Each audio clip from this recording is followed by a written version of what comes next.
দেবদা পায়েল সরকারকে ভুলে গেলেন, যে সিনেমাটার মাধ্যমে দেবদার ক্যারিয়ার একটা শীর্ষের খ্যাতিতে পৌঁছালো, প্রথম রাতারাতি সে সুপারস্টার বনে গেল। সেই পায়েল সরকার যে সিনেমাটা, যে প্রজেক্টটার মধ্যে ছিল আই লাভ ইউ সিনেমাটা, মনে আছে? সেই সময় আই লাভ ইউ সিনেমাটা একটা মাইলস্টোন তৈরি করেছিল। মানে আমরা তখনকার দিনে শুনতাম সিনেমাটা নাকি 100 দিন, 200 দিন, 300 দিন হয়ে যাচ্ছে চলছে। তারপরে সব জায়গায় পোস্টার মারা দেখতাম। আমাদের প্রসেনজিৎ চ্যাটার্জি, জিৎদা ছিলেন, কিন্তু দেবদা সেই সময় তার সিনেমাটা, আই লাভ ইউ সিনেমাটা মানে দিনের পর দিন চলতো। সেই সিনেমাটার নায়িকা ছিলেন পায়েল সরকার। সেই পায়েল সরকারকে দেবদা কি করে ভুলে গেলেন? কথা হচ্ছে দেবদার 20 ইয়ার্স সেলিব্রেশন রঘু ডাকাতের গ্র্যান্ড ট্রেলার লঞ্চে যে নেতাজি ইন্ডোর স্টেডিয়ামে হয়েছিল, সেখানে সবাইকে দেখা গেলেও দেখা যায়নি পায়েল সরকারকে। আজকে সেটা নিয়ে ভিডিও করছি, সেটা নিয়েই কথা বলবো। তোমরা চ্যানেলটা সাবস্ক্রাইব করে দাও এবং বেল আইকনটা প্রেস করে নোটিফিকেশন অন করে দাও। পুরো ভিডিওটা দেখো, স্কিপ না করে। সেখানে দেব কোয়েল ছিল, দেবের সাথে আরো যারা নায়িকারা কাজ করেছে, নুসরত জাহান, তারপরে ঐন্দিলা সেন কাজ করেন, ঐন্দিলা সেন ছিল, তারপরে পূজা ব্যানার্জি, আরো অনেকেই ছিলেন। শুভশ্রীকে দেখা যায়নি। আমি জানি না সেই শুভশ্রী কেন আসেনি বা শুভশ্রীকে ইনভাইট করা হয়নি, কিন্তু দেবদা তো এরকম কোনো কাঁচা কাজ করবে না যে সে শুভশ্রীকে ইনভাইট করবে না।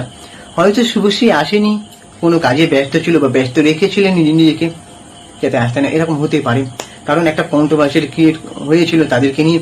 যতটুকু শুভশ্রী ধূমকেতুর জন্য এসেছিল, তার সে যদি সেই ধূমকেতুর প্রজেক্টের সঙ্গে যুক্ত না থাকতো, হয়তো শুভশ্রী সেই ইভেন্টে অ্যাটেন্ড করতো না। ঠিক আছে, 10 বছর আগের ছবি। তো এখানে শুভশ্রী আসেনি, রুক্মিণীও আসেনি। কোথাও একটা শুভশ্রী আসেনি বলে কি রুক্মিণী আসেনি, সেটা দেবদার কি প্ল্যান আমরা জানি না। কিন্তু পায়েল সরকারকে কেন দেখা গেল না? পায়েল সরকারকে কি দেবদা ভুলে গেলেন? এটাই সবাই বলছেন যে দেবদা তার যে সিনেমাটার মাধ্যমে খ্যাতি অর্জন করলেন, সেই পায়েল সরকারকে ভুলে গেলেন, যে সিনেমার প্রত্যেকটা গান খুব হিট। এখনো সেই সিনেমার গানের রিলস সবাই করে। ঠিক আছে, জিৎ গাঙ্গুলির সুরে প্রত্যেকটা গান খুব ভালো, প্রত্যেকটা গান।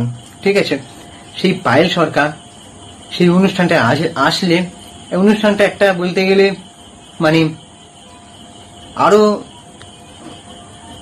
সুমন্ডিত হয়ে উঠতে পারত। ঠিক আছে, তাকে যদি আলাদা স্পেশাল ভাবে জায়গা দেওয়া হতো পায়েল সরকারকে, যে এই পায়েল সরকার তার সিনেমার যে মানে কি বলবো, যেটা টার্নিং পয়েন্ট ছিল দেবদা সিনেমার, সেই সিনেমার নায়িকা পায়েল সরকার। পায়েল সরকার টু ইদিকা, পায়েল সরকার থেকে ইদিকা আজকে যদি শেষ সিনেমা হিসেবে বিশ্বাস করেন, পায়েল সরকার থেকে ইদিকা। ঠিক আছে, তো সেটা হয়নি। এবারে আমি সেই নিউজ মিডিয়াটা পুরোটা পড়লাম। ঠিক আছে, দেখলাম পায়েল সরকারকে যখন আনন্দবাজার জিজ্ঞেস করছে, নিউজ মিডিয়া জিজ্ঞেস করছে যে তোমাকে কি ইনভাইট করা হয়নি, পায়েল সরকার বলছে তাকে ইনভাইট করা হয়েছিল, কিন্তু সে একটা উদযাপনে এসেছে, বাইরে কোথাও ঘুরতে গেছে, আউটডোরে। ঠিক আছে, সমুদ্রের দিকে মনে হয় কোথায় গেছে, আমি ঠিক জানি না অতটা। সেখান থেকে সে হঠাৎ করে আসতে পারেনি। ঠিক আছে, কিন্তু পায়েল সরকার জানিয়েছে যে দেবের এই যে ক্যারিয়ারের যে জায়গাটা আজকে দেব এসে পৌঁছেছে, তার জন্য পরিশ্রমটা দায়ী। কি যে পরিশ্রম করতো সেটা পায়েল সরকার নিজে আই লাভ ইউ সিনেমাটার মধ্যে দেখেছেন। ঠিক আছে, আজকে দেবেরই খ্যাতি শীর্ষে যাওয়াটা তার জন্য দরকার ছিল, এটা পায়েল সরকার কোথাও একটা বলছেন। পায়েল সরকার আনন্দবাজারের মাধ্যমেই তাকে শুভেচ্ছা জানিয়েছে, এবার জানি না সে ডাইরেক্ট শুভেচ্ছা জানিয়েছে কিনা, কিন্তু পায়েল সরকার যদি সেই দিনের অনুষ্ঠানটা থাকতেন বা থাকতো, খুব ভালো হতো। কারণ পায়েল সরকার সিনেমাটার মাধ্যমে কিন্তু দারুণ পারফরমেন্স করেছিল আই লাভ ইউ সিনেমাটার মধ্যে। তাকে দেখতে যথেষ্ট ভালো লাগছিল।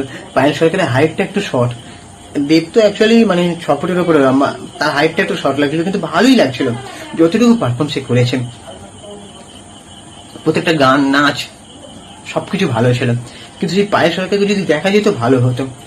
মানে বলতে গেলে পায়েল সরকারকে কিন্তু সবাই ভুলে গেছে। আরো যারা ডিরেক্টর, প্রডিউসাররা কিন্তু পায়েল সরকারকে সেরকম ভাবে ব্যবহার করছে না। সে কাজ করে, কম করে, কখনো কোনো ওয়েব সিরিজ বা সিনেমার কোনো একটা ছোট চরিত্র। কিন্তু পায়েল সরকারের দারুণ অভিনেত্রী, কিন্তু তাকে দেখতে কিন্তু যথেষ্ট ভালো। তার যে গ্ল্যামারটা যথেষ্ট ভালো, যথেষ্ট ভালো। তার সব থেকে নজর কাড়া অভিনয় আমার ভালো লেগেছে প্রেম আমারে, ঠিক আছে।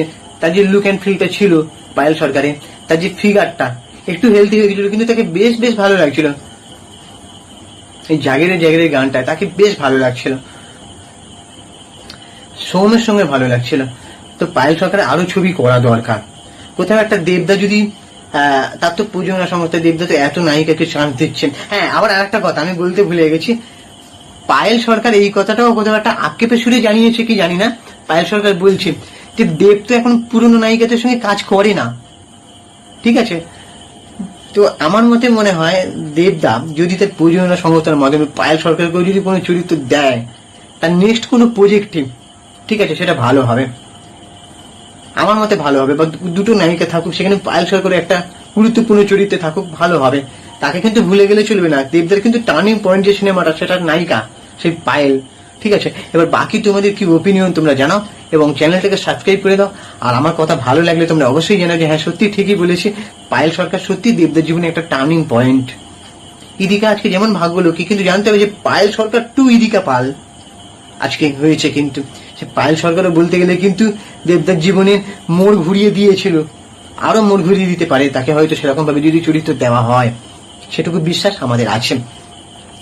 আর তোমরা আমার ইনস্টাগ্রামে মানে ফলো করে দাও, আমি ইনস্টাগ্রামে আছি চিঙ্কি বাবু 253, তোমরা ওখানে গিয়ে ফলো করে দাও। দেখা হচ্ছে পরে ভিডিওতে। সিনেমার সঙ্গে জুড়ে থাকো, বাংলা সিনেমার পাশে থাকো, আর দেখা হচ্ছে পরে ভিডিওতে। ততক্ষণ নিজের শরীরে খেয়াল রাখো, সুস্থ থাকো, ভালো থাকো।